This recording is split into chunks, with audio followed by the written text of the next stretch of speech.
and welcome to another great episode of Amazing Individuals. This is the show where we shine a spotlight on the extraordinary voices, talents, and journeys of people with intellectual disabilities. On each episode, we celebrate not only their remarkable achievements, but also the unwavering support of those who champion and believe in them. As always, a special thanks to our incredible sponsor, whose dedication to inclusion and empowerment matches our own passion for honoring these amazing individuals and the communities that they serve. On today's show, we have the pleasure with speaking with Kendra, a Special Olympics athlete from Indiana, who will be competing at the 2026 USA Games in Minnesota in swimming. Hi, Kendra. Welcome to the show. Well, thank you for having me. Can you tell our listeners a little about yourself and how you first got involved with swimming? Yes, I can. I started in Special Olympics actually in 2005 when my delegation was formed. And at first I kind of started in the typical bowling and winter games. And then in about 2016, I discovered that they had swimming for summer games. And I always had been kind of a natural swimmer. Like, my parents often tell the story that we would be at my uncle's house and they would be trying to get the floaties on me, and then they turn around to get them, and I would be in the deep end of the pool. No floaties on, no nothing. So it was kind of predestined from there for me to be a swimmer. So ever since I started my first Indiana Summer Games in 2016, I just kind of been on the swimming bug. And I also represent Indiana in swimming in the 2022 USA Games in Orlando. So this would be my second time representing Indiana. Oh, that's great. What does it mean for you to represent Indiana at the USA Games, especially being the second time you've done it? I mean, the first time it was is this actually happening, like, and now this time it still is like, is this happening? But I realize now I am not 4 years older. So this time it's kind of like, this could very well be my last chance to not only represent not only my state, but my county at a national level, and hopefully and potentially international level. So this time I started training sooner. I have been not only competing against swimming in the typical off season, but I've been playing basketball as well, trying to keep up with that side of conditioning. So hopefully everything will pay off once we actually get to Minneapolis. Well, that's good. Is there an athlete, celebrity, or leader that inspired you the most? An athlete leader that inspired you the most? Or an athlete or a celebrity. Celebrity. Yeah. Yes, okay. So this, of course, definitely typical swimmer response is going to be your Michael Phelps.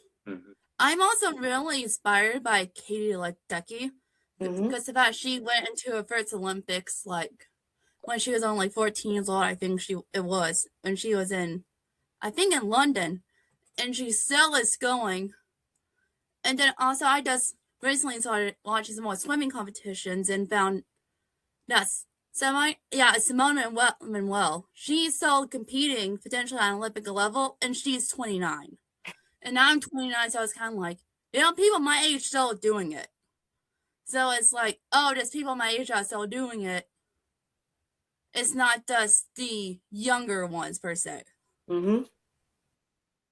Yeah, do you have a celebrity that inspires you to keep going? I have to think about that. Well, how long have you been doing Special? Since 79, so he is. I have to go back.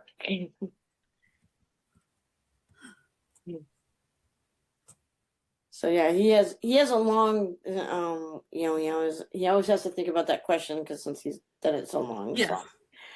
So I think for myself, I think it's I think if I had a celebrity, I think like you said, Michael Phelps, but if I'm not really a good swimmer, but I think it's also just anybody that advocates for us as well, so because that's my big thing. Yeah. So um since you're a swimmer, do you have a favorite stroke, or what is your or what is your favorite stroke to do, or what is your best stroke to do? My favorite stroke is, I'm feeling right now, is breaststroke, since that is primarily one I'm competing in the USA Games, because in the beginning, I knew how to do the strokes. I knew how to do freestyle and backstroke. But then learning how to do butterfly, and then I thought, oh, butterfly is my favorite. And then I'm like, oh no, breaststroke's my favorite. But now I'm like, they're all in a way, they're all in forms of like conditioning. But right now I feel like breaststroke definitely my favorite. Oh, that's good. Yeah, I tried to do swimming, but I'm allergic to the chlorine. It breaks my face out. So, or I wish or I would be, I could still do it. So, but I'm glad. I'm always happy when I see people, doing something they love to do. So, how have you been preparing? How have you been? Oh, how have you been preparing for the 2025 USA Games? Or 2026 Games, sorry. I have been with, of course, a lot of things are different this year. We had our first Team Indiana training camp a lot sooner than the last time, because we usually have a 2-night 3-day training camp, and last time that took place in November, but this time it took place in July, so that definitely has helped. I also swim with an age group called the Sea Dragon Swimming, and this is my second time I've trained with them through USA Games, and they have just been so good to me for letting me train. Even though I am the oldest swimmer there by like a long shot, I think the second oldest is like 18 or something. So it's like it goes from like ages 6, it's like 6, 7, 8, 9 on up, and then it stops at 18, then it goes to 29. Like nobody seems to question it, like at swimmies or anything. So it's just, that time has been like very inclusive for me, and I'm just so thankful for Chad and Carrie Kramer that they just let me train with them and all the swimmers. That's good. So, do you think the extra preparation will help you succeed maybe better than, or how you did, help you be better than what you were in the Orlando games? I definitely think so, because last time I got first, second, fourth place. I had plenty of preparation the last time around. It's just this time I have even more preparation, and so I'm hoping that I do, even if I don't get the medals I want, that I get better times than what I currently have right now. I get that. So, do you have a favorite coach or a mentor who has helped you along your career? That is like asking a parent if they have a favorite child. If they all want to say no, but secretly they're like, yeah, we do. I mean, every single one of my coaches have helped me a long way. And it's not just in swimming, it's in every sports and aspects of my life. So every single one of them means something so much to me. So I can't really say I have a favorite one. Right. Again, all of my coaches have been helpful. Right. I think I think everybody feels that way, depending upon the sport. Like, since you've done it so long, you really don't have it. You can't pick a favorite, can you? Nope. Because I can't do that sport anymore. Or even if you can't do it, you still can't. Out of all the years you've done it, you probably can't. You have to say all those coaches you've had, right? I just move on. So I always what is it? You're giving back. I'm giving back, so I'm Mhm. so that's what I like to do. So, here you go. What challenge? What challenges have you faced during your training, and how have you Overcome. overcome them? Well, right now the main challenges is that I actually when I'm going through like a little bit of a slump on times, and I've been like beating myself about it. I'm like, why are my times not good? I've been training, said what's going on here, and I just had a swim meet yesterday with my age group, and my coach reminded is like, it's probably your conditioning, and then he said something that kind of hit me in the head. It's like it gets better as you get older, and that kind of hit me in the head, and I'm like, I'm not 25 anymore. I'm 29. I'm about to be 30. I'm like, Yeah. I have been forgetting I am older in that aspect. Mm-hmm. So that kind of taught me yesterday, oh, I had to give myself a little bit of grace with it, with everything that's changing. Not to say that, and also the weather around here has been no help. Yeah. I understand that. Because that one way we got that snowstorm, I could not practice for a whole week. It was like, I couldn't even go outside and do anything. So it's like, I'm stuck in house for a whole week, not able to do anything. It's like, well, it's only in Indiana I feel like this weather. No, I understand you, but we understand age-wise because now that you're a lot older, you can't do what is it? I can't run anymore, and do the sports I used to do. So that's why you became one.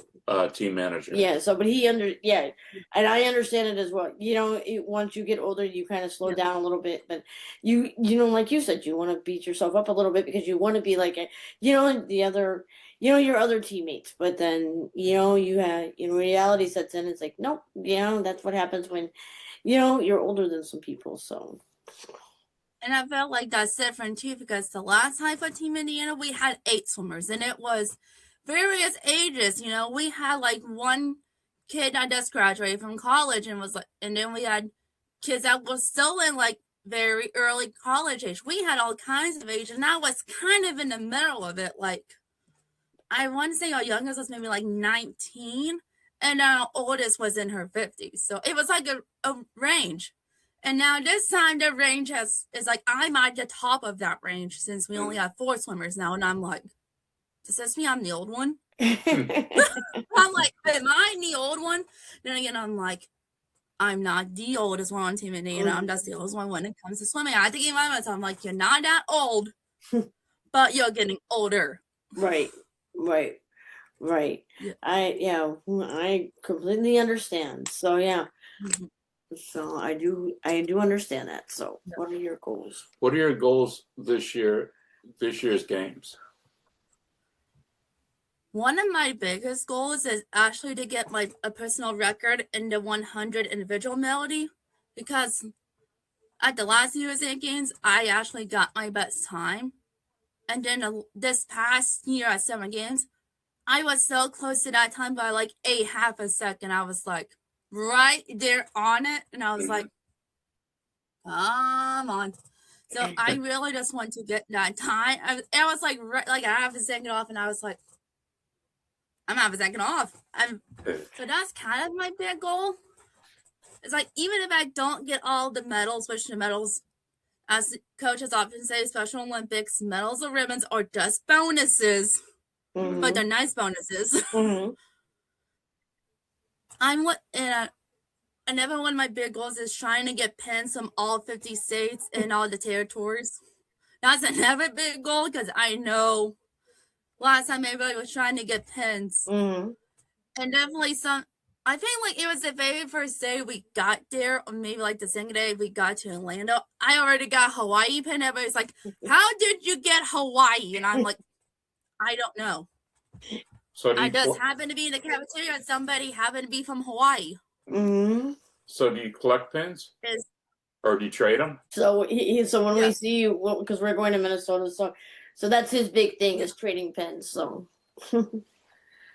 Actually, and I think one of the coolest ones I got, I don't know if you remember, I think New Hampshire, they had a moose and it was a bobblehead. Mm-hmm. oh yeah, I think you got that one. Yeah, The moose? yeah, I think so. I'd have to check. Yeah. It was New Hampshire or some say, I think that had a moose. And I Mm-hmm. got a keychain from Jamaica, Oh actually yeah. in the swimming arena.